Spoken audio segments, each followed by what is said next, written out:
ekiseera evening drive kyekutuusizako agava mu ddwaniro. Emiranga, emizinga, okussaako n'amasasi ageesooza buli wozza amaaso omusaayi gukulukuka. Amawulire agatandise okufuluma okubwatuka kwa bbomu kw'otadde n'ennyonyi zino ezeevuga zokka ze balina zi drone zandibanga zakubye omuduumizi omukulu owa Hamas. Amawulire agatandise okuba gatamba nti yabadde mu Beirut na abaana ne bamupima, abaana mbu ne bamupima. Abamu bagamba nti bino byonna byakulimba bulimbi, abo bagamba nti kituufu bayinza okuba nga bamukubye. Lebanon gundi egguli ya gavumenti Lebanon ligamba nti Arori oba Arori ono nno bayinza okuba bamuse n'ezi drone eza Abayisirayiri mu maserengeta g'ekibuga ekikulu eky'eggwanga Lebanon kye bayita Beirut mu gutuntundu ogwa Dahie oba Dahie bayinza okuba kye bamukubidde nga beeyambisa akanyonyi akeevuga kokka.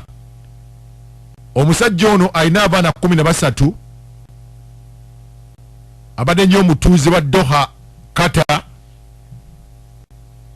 era nga abadde musajja njasabiggu. So awo nno ensonga ezo we ziri era nga abasinga batunuulira ensonga bagamba nti omusajja ono wa Hamas abamu bamuyita Ismail Enia ayinza okuba yattiddwa ebintu nga ebitambula bamubaze. Naye abo bagamba nti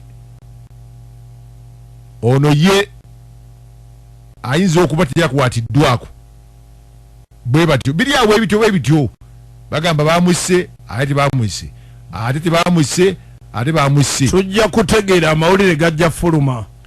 So kati bagamba nti ye depute we Saleh Arili ono gubayinza okuba nga basse depute Saleh El Arili bayinza okuba nga basse, naye nga Ismail Haniya ye waali. Haniya ye president wa Hamas, depute we ye Saleh. So bagamba nti Saleh ayinza okuba nga basse naye nga Ismail Haniya yayinza okuba waali. So amawulire ago gatandise okuba nga gatambula nga baga nti addirira omuduumizi wa Hamas Saleh Areli ayinza okuba yattiddwa saidi za wali mu Beirut. So tulinze tulabe ensonga ezo bwe zinatambula. Mu katale aka Rafa ebifaananyi ebivaayo biraga abantu basinga abali bagenza okukimayo emmere bano bakubiddwa ennyonyi ezeevuga zokka zi drone era nga abantu 35 bandibanga balisuddemu oluba. Amawulire amagalaga nti Saleh kituufu yattiddwa era amaze okuziikibwa ewali abajulizi, cemetery y'abajulizi waziikiddwa. Aga amawulire nago gamaze okuvaayo. Ate abasirikale aba Israeli bavudde mu gutuntundu ogwa Nar Shamaz oba Shams saidi zeri ewali ababudami oluvannyuma gavumenti ya Amerika okuvaayo ga nti temwandirumbye babudami. Juga jona gambye nti abasajja bano bali bagendayo nga basikayo abantu bakuba amasasi nga bagamba nti ba Hamas, wabula Amerika yayogeddeko nabo era amagye ga Israeli bagalendedde mu Nel Shams refugee camp nga bavaayo. Minisita w'ensonga ez'ebweru ow'abanaffe aba UK Cameroon bagamba nti Red Sea yebunguluddwa abasajja balunnyanja era nga bano bo bagakulemesa agameeri agatwala ebyamaguzi mu nsi yonna okuba nga tambula.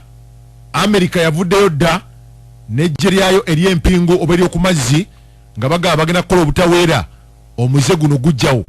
Abantu ba bulijjo ababadde basaabaza ebintu byabwe byabadde biweereddwa abasajja bano balunnyanja wabula birinuddwa amawanga eggwanga erya Amerika gattako ne Bungereza, wabula nga ensiitaano yekyali y'amaanyi ku lw'abalunnyanja bano abeeyongedde mu kutuntundu ogwa Red Sea.